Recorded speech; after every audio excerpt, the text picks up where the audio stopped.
I was 18 years old when I got married. I belonged to a very conservative family, a Baloch family, where good daughters never say no to their parents. My father wanted me to get married, and all I said was, if that makes you happy, I'll say yes. And of course, it was never a happy marriage. Just about after 2 years of getting married, about 9 years ago, I met a car accident. Somehow my husband fell asleep and the car fell in the ditch. He managed to jump out, saved himself. I'm happy for him. But I stayed inside the car and I sustained a lot of injuries. The list is a bit long. Radius ulna of my right arm were fractured. The wrist was fractured. Shoulder bone and collarbone were fractured. My whole rib cage got fractured. But that injury that changed me and my life completely was the spine injury. Many people came to rescue.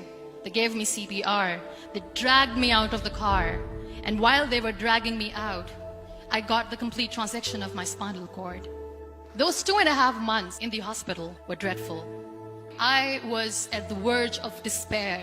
One day, doctor came to me and he said, well, I heard that you wanted to be an artist, but you ended up being a housewife. I have a bad news for you. You won't be able to paint again. Next day, doctor came to me and said, your spine injury is so bad, you won't be able to walk again. I took a deep breath and I said, it's all right. Next day, doctor came to me and said, because of your spine injury and the fixation that you have in your back, you won't be able to give birth to a child again. That day, I was devastated. I started to question my existence. Why am I even alive? So what kept me going was, one day I asked my brothers, I know I have a deformed hand, but I'm tired of looking at these white walls in the hospital and wearing these white scrubs. Bring me some colors, bring me some small canvas. I want to paint.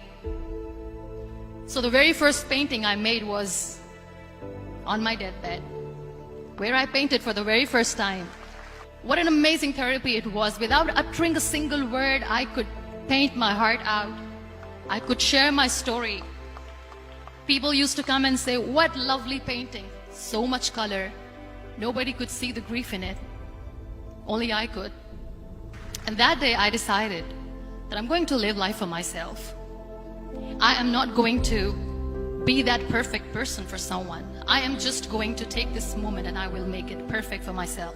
That I'm going to fight my fears. So I wrote down one by one all those fears. And I decided that I'm going to overcome these fears one at a time. You know what was my biggest fear? Divorce. But the day I decided that this is nothing but my fear, I liberated myself by setting him free. And I made myself emotionally so strong that the day I got the news that he's getting married, I sent him a text that I'm so happy for you and I wish you all the best. And he knows that I pray for him today. Number 2 was, I won't be able to be a mother again. And that was quite devastating for me. But then I realized there are so many children in the world, all they want is acceptance. So there is no point of crying, just go and adopt one. And that's what I did.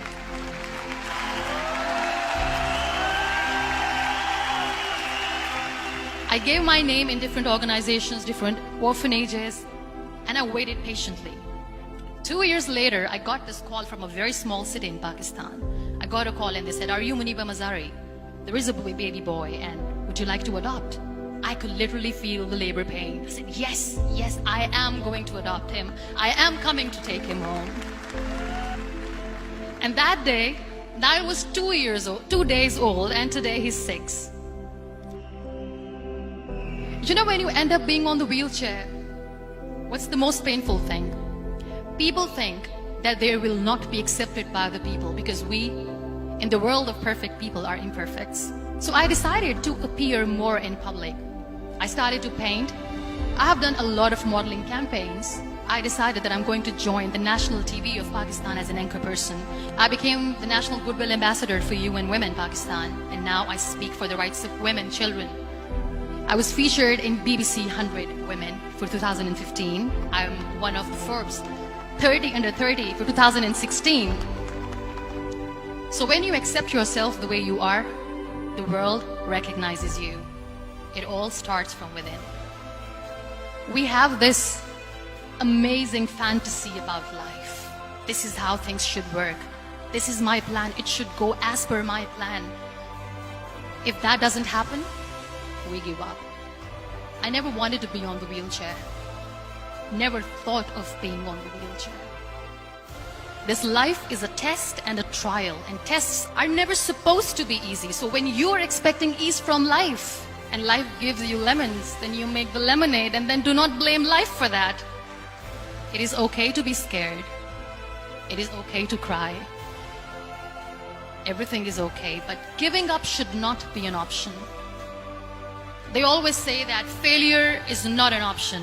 Failure should be an option, because when you fail, you get up, and then you fail, and then you get up, and that keeps you going. Embrace each and every breath that you are taking. Celebrate your life. Live it. Don't die before your death. Real happiness lies in gratitude. So be grateful, be alive, and live every moment.